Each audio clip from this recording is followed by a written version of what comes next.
Juventus submit £40 million proposal for Mason Greenwood.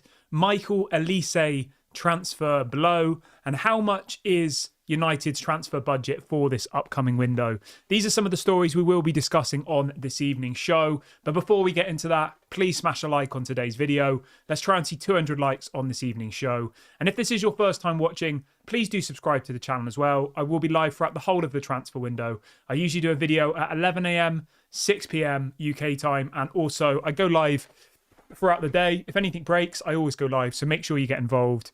And yeah, welcome. Right, so let's start the story today with Michael Olise, because that's the big topic. There is a lot of upset in the Man United fan base, as there always is. Everyone's always, unhappy with what's going on. But the headline is this. This is coming out from David Ornstein for Fabrizio Romano, all of the big dog players. David Ornstein says Chelsea have made official contact about signing Michael Olise. It says Chelsea have expressed interest in the 22-year-old winger, requested permission to talk with his reps. The deal includes a £60 million release clause. He says other clubs also have strong interest. Fabrizio Romano says Chelsea have made an approach to Crystal Palace to ask about Michael Olise deal.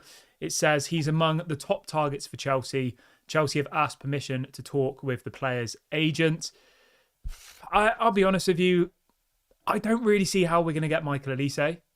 I don't see how we're going to be able to put ourselves in a position to buy him. Because my understanding is, in order for us to get Olise, we need to sell Sancho and we need to sell Greenwood. Now, Greenwood we'll talk about in a minute because that deal is advanced.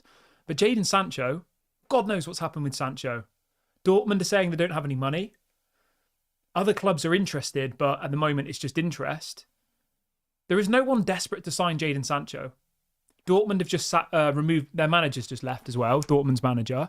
Maybe a new manager comes in and says, I don't want Jadon Sancho. So there's a lot of uncertainty around the right wing position at Manchester United. We've got an £85 million Anthony who's flopped. We've got Jadon Sancho, who we paid £70 million for, who, let's be honest, has flopped. We've got Ahmad, who I think deserves more game time. We've got Pellistri, who, what do you do with him? And you've also got Mason Greenwood. You've got 5 players already in that right wing position. Sancho, Anthony, Greenwood, Ahmad, Pellistri. And if Rashford's going to keep playing, then Garnacho would be on the right. So you've effectively got 6 right wingers at the moment. 6. And that doesn't include Bruno and Mason Mount, who also can play as the right wing. So I think we're way behind in this deal. I think Chelsea obviously have the money to do the deal now. Chelsea, I think, probably need him more than we do. Now, obviously, Michael Olise is a Manchester United fan. That's been widely reported. But if Man United can't pay the release clause because we don't have the money, then it doesn't matter whether he's a Man United fan or not. Realistically, does it? Let's be honest. You'd hope that he'd say, oh, I'll wait for you. But what happens if he waits all transfer window and then we turn around and say, oh, we don't have the money, or, oh, sorry, we can't get him now? It's a massive, massive risk. And I think, being completely honest, Michael Olise going to Chelsea is probably an easier deal for him to do than it is for him coming to Manchester United. Because as I said, there are so many parts of this deal that need to happen before we can trigger that release clause, i.e. Sancho's got to go, Greenwood's got to go. What happens with Ahmad? What happens with Pellistri? What happens with Anthony? There are so many questions. It's not a very simple deal to do. It's simple in the sense that you only have to give them 60 million and he's our player. But 1, we need to raise funds. And 2, as I said, you've got 6 players already in that position. I would like to see Michael Olise at Manchester United, but being honest, I don't think he's a priority. I think if Sancho goes, Greenwood goes, then obviously, yeah, great, you go and do it. You go and do that deal. But at the moment, these players are still at the club. So I don't really see how we can compete for it. I think he has just been called up to the French national team, though. So I don't know. Maybe that gives us a little bit of time. Maybe he's going to say, oh, I don't want to decide my future till after the Euros. Or he could say, I want to decide my future before the Euros. Chelsea triggers release clause and he moves to Chelsea. So it could go 2 ways, to be honest. But would I be devastated if Olise doesn't come to Manchester United? I'll be honest, not really. I'm not going to sit here and scream Ineos out because one player hasn't joined. I think as I said, we've got lots of players in that same position. My priority is to see Jadon Sancho sold, is to see a good amount of money to come in for Mason Greenwood. Then we can reconfigure, look at what we've got, and then go and spend that money. That's what we should be doing. Because imagine this, right? Imagine we go and sign Michael Olise now. Yeah? Every club's going to look at us and say, you're desperate to sell Sancho now. Because they'll know that Sancho's no longer wanted. I know they already know that, but do you know what I mean? Like, if we go and trigger the release clause of Olise, other clubs will know that we need money. Other clubs will know that they can lowball us for Sancho. They'll know that we'll probably accept a loan deal, etc. So I actually think that this transfer window, the priority needs to be selling players first. Selling players, and then once we have the money and those wages off the book, then we can go and buy the players we want. Obviously, Michael Olise might be gone, but there are plenty of good options in that right wing position. And I honestly actually think that we've got some good right wingers at the club. Like I said, I think Garnacho and Rashford are decent. I like Ahmad. I think Anthony's rubbish. I think Pellistri either should be sold or should get an opportunity. I don't see the point in another loan. Kevin says we should sell Rashford to PSG for 70 million. I would take 70 million for Rashford, 100%, without a shadow of a doubt. It wouldn't even cross my mind. Like, I like Rashford, but yeah, I think he needs to be moved on. Everyone who's just joined the video, if you could do me a little favour and hit the thumbs up button, smash a like. It really helps to bring more people into the channel. It will allow us to do bigger and better things in the future. Yes, I have got the scissors in my hand again. I don't know why. Maybe it'll be a running theme throughout the transfer window. I've got my scissors. I don't actually know where they are. Like, they always just seem to find their way into my hand when I start live streaming. I never have them in my hand throughout the day. And then as soon as I start doing a video, the scissors somehow end up in my hand. I don't know. But yeah, if everyone could do me a little favour and smash a like, that would be really appreciated. Let's try and see 200 likes on the show.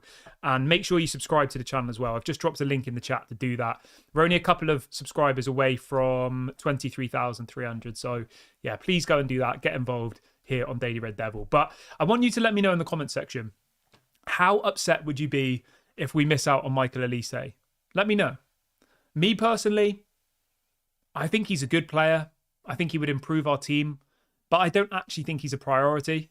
We need 2 centre-backs, 2 midfielders, a striker, a left-back. Like, we need all of those people before we go and sign Olise, in my opinion. You know, I would rather go and sign... I genuinely would rather do this, right? Go and sign Branthwaite into Debo, go and sign Xerxes or the guy from the Bundesliga, I can't remember his name, who we spoke about earlier. Like, sign a striker, 2 centre-backs, João Neves, give Amrabat another go, and get a left-back. That's 6 players. I would sign 6 people before we signed Olise. So I honestly don't think that the right wing is our problem at the moment. Our problem is a lack of centre-backs who can play an Eric Ten Hag style. Lindelof can't really. Maguire definitely can't. The only centre-back we've got at the club who can play Eric Ten Hag style football is Martinez. He's the only one. Johnny Evans can't. Obviously Johnny Evans is a legend of Manchester United, but he's 36. He can't play, a high line. He just can't. He doesn't have the legs. Maguire can't do it. Lindelof can kind of do it, but still not very well. So 2 centre-backs, 2 CDMs, João Neves and Amrabat would be my preference. Or if you wanted something cheaper, it could be Youssef Fofana or Amadou Onana. Like, there are plenty of options out there. And then we need a striker. Really, really desperately. Xerxes, someone like that. And then we need a left back as well. Luke Shaw's injury prone. Malacia has fallen off the face of the earth. I don't want to start the season and then hear Eric Ten Hag complaining, oh, Luke Shaw's injured, we don't have a left back. Like, what good is Michael Olise going to be to us if we don't sign a left back and then Luke Shaw gets injured again? Because Luke Shaw will get injured again. I promise you it. I absolutely promise you Luke Shaw will be injured next season. If you look at how many games Luke Shaw's missed since he joined Manchester United, it's about 50% of our games. So going and spending 60 million on a right winger when we've already got, as I said, 5-6 players in that position who we haven't yet sold is stupid. People, and the fan base, the media are going to say, oh, Ineos are in the mud. Ineos aren't serious. They've missed out on Olise. The news is the priority positions are a centre-back, a midfielder and a striker. A right winger isn't the priority. So just be very careful, because there will be some people spinning this saying, oh, it's a disgrace. It's a disgrace that he's going to Chelsea. Somebody in the comments is saying that apparently Man United are about to submit a bid for Jarrad Branthwaite. Let me have a look if I can see anything about this. I assume it's somebody probably trolling me. Oh, no, we do have some breaking news coming out right now, actually. So thank you for the person in the chat. Breaking news, Manchester United are set to submit a bid for Jarrad Branthwaite after learning his valuation. It says the Toffees have put a 70 million price tag on the 21-year-old. United will now look to do business as they try to make him their first summer signing, but must first be wary of financial fair play rulings. £70 million would be an absolute disgrace. I'm sorry. There is no way on earth Jarrad Branthwaite is worth £70 million. No way. Not on any planet. He, at the most, is a £50 million player. Like, I keep going back to this example. John Stones moved from Man City to Everton. Sorry. John Stones moved from Everton to Man City at the age of 22 for about £40 million. Okay? Came from the same club, was the same age, in the same position, and was English. Jarrad Branthwaite, the same club, same nationality, same position. There's no way they're going to get 70 million. I'm sorry. I don't even think Jarrad Branthwaite is as good as what John Stones was when he moved to Man City. I think 40 to 50 would be a fair price. But yeah, let me know what you guys think. The story goes on to say that if Manchester United are unsuccessful in their approach of signing Branthwaite, they will turn their attentions to Bayern Munich's Matthias de Ligt. I think Matthias de Ligt's a good player, but we spoke about him on the show this morning. He's missed 20 games this season for injury. 3 different injury. His knee, 3 different times he was out injured for 6 games, 7 games, another 6 games. And he's on over £300,000 a week at Bayern Munich. Ridiculous. He's a good player, but I worry he's injury prone, and I worry that his wages are stupid. So for me, if it's between Branthwaite and Matthias de Ligt, I go with Branthwaite 100%. But the key thing is here that we don't spend more than £50 million on him, and we don't give him stupid wages. Those are the 2 really, really important things, because at the moment, Branthwaite only earns £35,000 a week at Everton. So if I'm Manchester United, I would offer him 70. I would double his wage. He's still earning less than Martinez. He'll be earning less than Lindelof. But that's still £70,000 a week. It's double the amount he's getting at Everton. Whereas if you compare going and giving Matthias de Ligt £300,000 a week, that's what? 4 times the amount that you'd have to give Branthwaite. Like, it's stupid. There is no argument for me. People are asking about Jean-Claire Todibo. The problem with Todibo, mate, is that because Manchester United and Nice are in the same competition, we're both in the Europa League, right? And UEFA rules say that a club that has the same owners, so obviously we're owned by Ineos partly, and Nice is owned by Ineos, 2 clubs that have the same ownership, that are competing in the same competition, in our case the Europa League, cannot sell players to each other. Just in that season. So say next season we're in the Champions League and Nice are in the Europa League, we could then sell players to each other. But this season, because we're both in the same competition, the argument is that it creates an unfair advantage. It creates an unfair playing field because, in theory, Nice could sell Jean-Claire Todibo to us for £5, couldn't they? They've got the same owners. And then effectively it makes it unfair for the other teams in that competition. Does that make sense? It's to stop teams like Red Bull Leipzig, and Red Bull Salzburg, who have this domino effect where they have like 10 clubs and they sell their best players to the other clubs for cheap. And it's all kind of a bit dodgy, So I actually have no issue with it whatsoever. I think Todibo's a good player, but I actually agree with these UEFA rules. And I think that steering away from that is a lot more sensible, because otherwise we're going to end up like Man City. There'll be some court ruling coming out saying, oh, Man United have broken the rules. They weren't allowed to sell players to each other, blah, blah, blah. And we don't need that. So steer away from that. Go for Branthwaite. Is he a better player than Todibo? I'll be honest. I've seen a lot more of Branthwaite than Todibo, and I think Branthwaite is good. I think for 40, 50 million pounds, I think Branthwaite would be a good signing. Somebody in the chat is saying Yoro is way better than Todibo. Yeah, mate, Yoro is a really, really good player, Lenny Yoro, but He's going to go to Real Madrid. It's pretty much all but confirmed. So we're not going to get Euro. And the headline this evening is that Man United are going to submit a bid for Jarrad Branthwaite. Let me know how much you think is a fair price for Branthwaite as well, because I always like to see what other people think. For me, I've said 40 to 50 million, and I'm saying give him 70k a week tops. That's double what he earns at Everton. Anything more than that, I think would be stupid. And to be honest with you, I don't think Ineos will do that. I think they'll go in low, probably 40 million starting bid. Like, that would make a lot of sense. Somebody says Branthwaite is just a young Maguire. Branthwaite is a lot more quick than Maguire, mate. Maguire is slow. Very slow. Maguire has always been slow. He's never been fast throughout his whole career. He's never been fast. Whereas Branthwaite, it is pretty fast, I think. Like, from what I've seen of him, when he's, when he's having to chase back, he can do it. Whereas Harry Maguire's only option is to take the player out. He's not the quickest centre-back in the world, Branthwaite, but he is still quick. And I think he would be perfectly fine for the style of play that that Manchester United want to play. I think just the key thing is that we don't spend too much money on him. I think, as I said, 40, 50 million. Right, let's have a look what everyone's saying in the comments section. Rajat says, will you get Diaz for Cam? Not sure who you mean, mate. Let me know. Simon says 45 to 50 million for Branthwaite. Yes. Chikorito says Branthwaite in 2 years will be slow as well. I mean, that's like saying anybody could be slow in 2 years. Harry Maguire was never fast, ever. It's not like he suddenly got really slow. He's always been slow. Whereas I think, Branthwaite is quick at the moment. Obviously, he might get less so. Ryan says, let's get Frankie de Jong.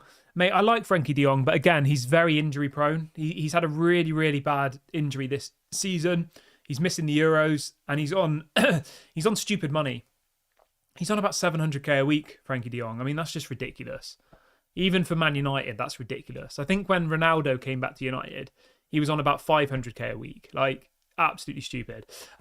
Keeping on the topic of centre-backs, though, really quickly, Florian Plettenberg has confirmed this evening that Manchester United are closely monitoring the situation of Matthias de Ligt. It says Erik ten Hag is still a big fan of de Ligt, and Manchester United are looking for a new centre-back. It says de Ligt is allowed to leave Bayern Munich for a suitable offer. I mean, I'll be honest with you, right? That last sentence is a massive red flag for me. De Ligt is allowed to leave Bayern Munich for a suitable offer. De Ligt is only 24 years of age. Okay, it's not like he's in his mid-30s and no one wants him. Sorry, it's not like he's in his mid-30s and he's at the end of his career. He's only been at Bayern Munich a couple of seasons. He's been dropped for Eric Dyer. Let that sink in for a minute. Eric Dyer is getting picked over Matthias de Ligt at Bayern Munich. Matthias de Ligt isn't wanted at Bayern Munich. They want to sell him, and they've just given Eric Dyer a new contract. So I think Matthias de Ligt would be a massive risk, and I think it would be a poor signing, to be honest. I think Matthias de Ligt is more like a Harry Maguire, like a Dutch Harry Maguire, than Branthwaite is. Like, de Ligt is slow. He's about the same age as Branthwaite, and he is really slow. So yeah, I would avoid de Ligt at all costs. But again, it'll be interesting to see what you guys think between those two options. Let's have a look what people are saying in the chat. We've got over 350 people watching now. Everybody, do me a little favour. Do me a little favour and smash a like, would you? Let's try and hit 200 likes. Jarvis says, Kieran, you have the best pronunciation of Jarrad Branthwaite. For all the fan channels, I usually slaughter his name. Some of my pronunciation of players is terrible, so I can't remember who it was. I think it's Gaya, Crystal Palace. I heard someone else pronounce his name the other day, and I couldn't believe it. I keep calling him Gaya, the Crystal Palace centre-back, and it's not pronounced like that whatsoever. It's like Gaia, or I don't know. Anyway, Stephanie says some channels call him Bran Flakes. I've not heard that before. Fair enough. Right, let's have a look. What else we got? Jack says Thomas Tuchel faced backlash from the Bayern Munich fans for not playing de Ligt. The Bayern fans really rate him as a defender. I mean, that's all good and well, mate, but Bayern Munich are actively looking to sell him. So it's difficult, isn't it? Obviously, the fans have one opinion, but maybe maybe Thomas Tuchel sees him in training, doesn't like the amount of injuries he has. I don't know. We don't know the ins and outs of it. Big ups to Pete, who says, loving the show. Thank you for your support, my friend. I hope you're doing well.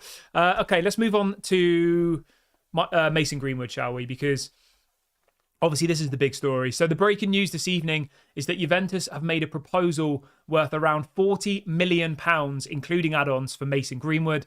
It says talks between the two clubs are now at an advanced stage. This came out a couple of hours ago. I think 40 million is a fair price. I know some people in the comment section are gonna say he's worth 100 million. That's fine, okay? We can think whatever we think, but Juventus aren't going to give us 100 million for Mason Greenwood. It's just simply not going to happen. 40 million in this current market is a fair price if you think about it. Just think about it honestly. Put all of your emotion to one side. Mason Greenwood needs another opportunity. He needs a fresh start. And I think £40 million is actually a really, really good deal for both people. It gives Mason Greenwood a fresh opportunity in a new country. And it gives Man United £40 million of 100% profit. Because obviously, he's come through the youth academy.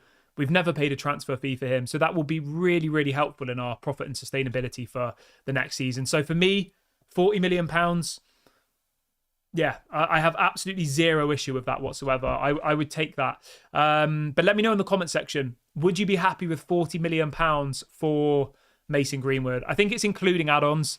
So I reckon it'll probably be about 30, maybe with 10 million in add-ons. Obviously, as soon as I get all the information, I'll let you know. But 40 million is the figure that's being floated in the media this evening. And I've asked the people watching the show tonight, 77% of you think 40 million is fair for Mason Greenwood and 23% of you think it isn't. So that's kind of what I was thinking. Fred says, how much are the add-ons? I'm not sure of the exact breakdown of it, mate, but I think from what I'm reading, it's 40 million including add-ons. So if I was to guess, I would say probably 30 plus 10. That's my guess. You know? Loazi says, have you thought about whether Juventus have to sell to buy? The thing is with sell to buy, it all depends on how you structure a deal. If it's 30 million, I imagine Juventus will probably pay that over 5 or 6 years, you know? I mean, I wouldn't even be surprised if we still owe Juventus for Pogba, like genuinely. I don't know. We'll wait and see. Like, obviously at the moment, it's such early days in relation to the information. We'll get, as soon as we get the exact information, I'll bring it to you. But they are in advanced talks. This has been reported by multiple different people. And the figure that seems to be what both parties are happy with is 40 million. Manchester United apparently want 50. Juventus want to pay 30. So Man United and Juventus are kind of meeting in the middle at 40. And that's why I think it'll be 30 plus 10 in add-ons.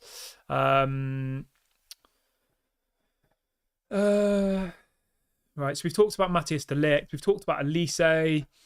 It looks like Varane's going to join into Miami, if anybody cares about that. I mean, that's probably the best thing for Varane, isn't it? Go to play alongside Messi, make a load of money, probably massively bring his brand up. So obviously I wish Varane all the best. I liked Varane. I think he was a good player. But we can never be paying somebody 350k a week when we finished 8th in the Premier League and are in the Europa League. Like, that's just stupid. I'm sorry. Absolutely stupid. So letting go of Varane, although it was upsetting, although he was one of our best players, he was injured 50% of the time. He was on stupid wages. And yeah, it just isn't feasible. I think we've saved I think it's £16 million in wages we've saved by getting rid of Varane, and about 12 million for Martial. We've saved about £30 million in wages per year from getting rid of 2 players. I mean, that's crazy money. Crazy. I remember I said this on a show a couple of weeks ago, right? Luton's whole budget for their whole team, wages, was the same amount as what Varane and Martial get paid. Let that sink in for a minute. A whole Premier League football squad of like 30 players combined was paid the same amount as what Varane and Martial were paid. Martial didn't play any football this season. He was injured for all of it. And I think Varane only was available for about 50% of it. It's mental. It's absolutely mental. And it's not justified at all. You know, we haven't won a Premier League in a decade. We haven't won a Champions League in a decade. Like, we've only won 2 trophies in the last 6 years. And we're paying players, 2 players, the same amount as a whole other Premier League team is being paid. It's just stupid. And it needs to change. Somebody says, why can't Maguire go to Inter Miami? I wouldn't be surprised if someone like Maguire goes to Inter Miami when his contract expires. Don says, did we offer Varane a reduced contract? Mate, to be honest, I don't know about Varane and a reduced contract. There was some talk about it, but again, I think I don't know. I think Ineos just want to move out these older players and bring in youth and, bring in more hungry players who are available more, because even if Varane was on 200k a week, right? Could we really justify paying Varane 200k a week, right? For him to be injured half of the time? I still don't even think that would have been a good deal. Like, if Varane was going to stay, in my opinion, it should have been like a contract where you get paid per game or something, like a pay to play type thing, because he's injured so much that it's just stupid. You're throwing money away when you could have brought through like a Jarrad Branthwaite or signed someone else who would be available probably, 80-90% of the time. Elite Baller says, Kieran, what if the players aren't happy with Erik ten Hag staying? They down tools and he gets sacked. Mate, if any of these players aren't happy with Erik ten Hag staying, then sell them. We know that Garnacho is. He's already been liking posts about Ten Hag staying. We know Højlund will be, because Højlund was brought in by Ten Hag. We know Onana will be. We know Martinez will be, because they've both been brought in by Ten Hag. Dalot definitely will be, because Dalot's one of the only players that had a good season last year. Like, I'll be honest, the people who will want Ten Hag gone are players who probably shouldn't be at the club anymore, being honest, in my opinion. The only players I would keep from our current squad are Mainu. He's obviously going to like Ten Hag. Ten Hag plays him every single game. There is no way that Mainu doesn't like Ten Hag. So he's going to be happy. Martinez will be happy because he was signed by him. Onana will be happy. Garnacho will be happy because Ten Hag's given him his chance. Højlund will be happy because he's... Like, the point I'm trying to make here is the players who most of this fan base want to keep will be happy with Erik ten Hag staying. The ones who most of us want sold probably won't be, but I don't care about any of them, At the end of the day, they're unhappy because they're not being played. They're sitting on the bench. They're getting dropped. And that's why they're unhappy, But they don't deserve to play, a lot of these players. I'm not going to single people out. I'm not going to single names out because I just think it's a little bit pointless. We know what the future of Manchester United is. It's Højlund. It's Mainu. It's Garnacho. Maybe Ahmad. Martinez, Onana, Dalot. Like, that's the future of Manchester United. The others aren't. I'm sorry. They just simply aren't. And we need to build around those players. Build around the Mainus, the Højlunds, the Garnachos, the Dalots. Like, that should be our spine for the next 5-10 years. The rest of them can go, in my opinion. Maguire, Lindelof, Luke Shaw, McTominay, Ericsson, Casemiro. Like, Casemiro's not going to be happy, is he? He was dropped for the FA Cup final and then pretended he was injured so he didn't have to sit on the bench. Like, you can work out who the people are who aren't happy. It's very obvious. Somebody says, where's Malacia? I don't know, mate. He had a really bad injury. Really bad injury. So, yeah, we'll wait and see what happens with Malacia. I'm going to wrap the video up here, guys. It's been a really good show. I will be back tomorrow morning. I'm just trying to think what time I'll be live tomorrow morning. I think I'm going to be live at about 9 tomorrow morning because I'm going away camping tomorrow for a couple of days. So, yeah, I'm going to be live at 9 a.m. tomorrow morning, guys. It's a different time. I know it's going to confuse people, but I'll see you all at 9 a.m. UK time tomorrow. Have a great evening, everybody. I'm going to go and play on FIFA for a bit. I haven't played it in about 6 months. I started playing it last night. I have a Manchester United career mode and I'm really enjoying it. So I'm going to go and play on FIFA. Have a great night, everyone. Take it easy. Please leave a like on your way out. Please subscribe to the channel if you're new. This has been Daily Red Devil. Thank you so much for joining me on the show this evening, and I'll speak to you all tomorrow.